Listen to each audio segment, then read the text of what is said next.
Hi, this is Adrian Laurie, and this is the first video in a new series I'm doing about journaling techniques. In this series, I'm going to give you a variety of specific things that you can do in a journal. So if you're looking for things to do in a journal, this will be a good series for you. Okay. Now in this video, I'm gonna give you an exercise that you can start out with. And I'll tell you about what's going to be in this series. And first, let me do that. We're going to look at 7 different exercises beyond the one that I give you in this video, which is kind of a general journaling practice exercise. So there's going to be a variety, and each one I'm going to give you very specific steps how to do the exercise, and anyone can do these exercises. The ones that we're going to do, the ones I'm going to give you in this series are scribble drawing, present continuous journaling, sentence completion, active imagination, third person narration,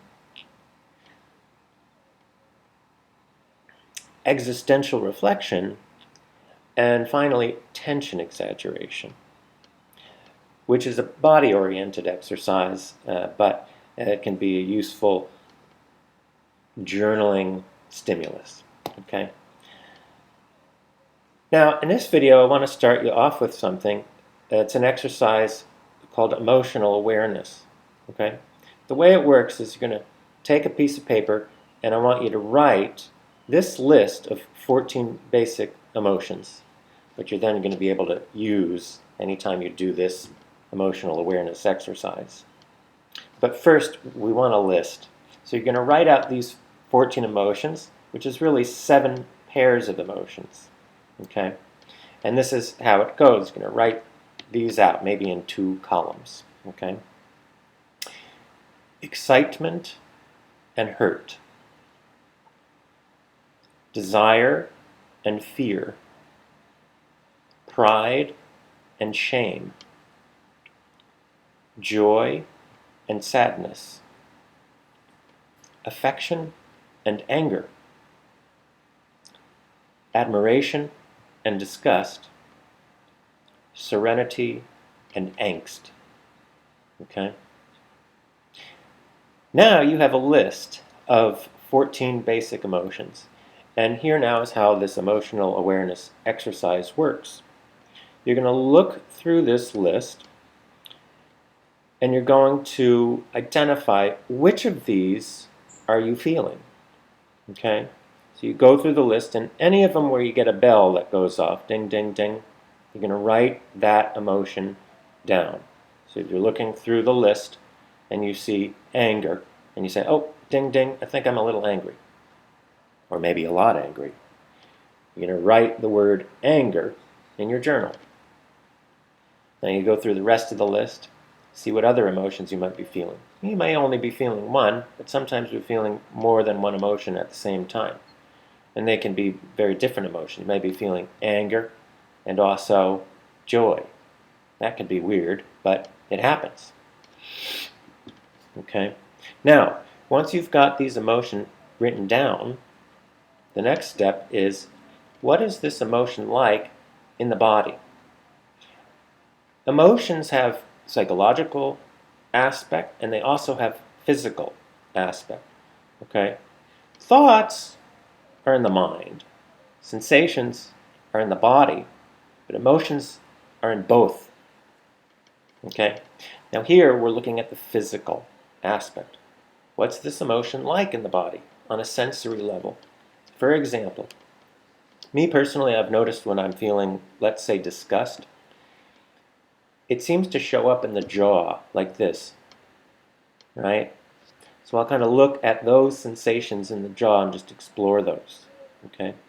Or if I'm feeling the emotion of pride, for me at least, it seems to show up in the sense of something kind of lifting me up from my chest, right? Like there's something almost attached to the solar plexus that's lifting me up, and that's what that sensation feels like for me.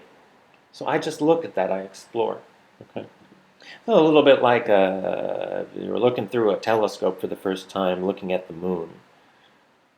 You just look at it and you say, "Oh, look at that! There's that crater there, and there's that light there. It's so interesting, right?" Or looking through a microscope at a cell for the first time. You're just looking and exploring, right?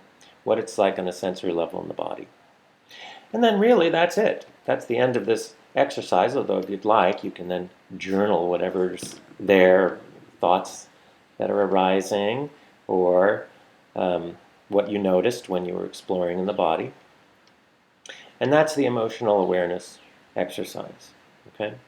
So, more soon. I'm going to, in each video, give you a new exercise, tell you how to do it. And with all of these, my recommendation is don't have too much in the way of expectations. Don't expect big epiphanies or, explosions of cosmic insight. These are exercises. They're not, these are not entertainment. They're exercises. It's just like lifting weights. And so don't put too much pressure on it. Just go through the motions one step at a time. And if any of these exercises are interesting to you, do it once a day for 5 days in a row. Again, with no expectations and just kind of going through the motions. This will give you a feel for the exercise. And at the end of 5 days, you'll be able to see, like, is it possible this exercise might be doing a little something for me, right? And determine whether you might want to continue with it. The more you do these exercises, the more they tend to deepen, right? These are like practices, almost like a yoga practice, right? But it's for the psychology, okay? I'll leave it at that. Thank you for your attention, and I'll be back with more soon. This has been Adrian Laurie, and take care. Bye-bye.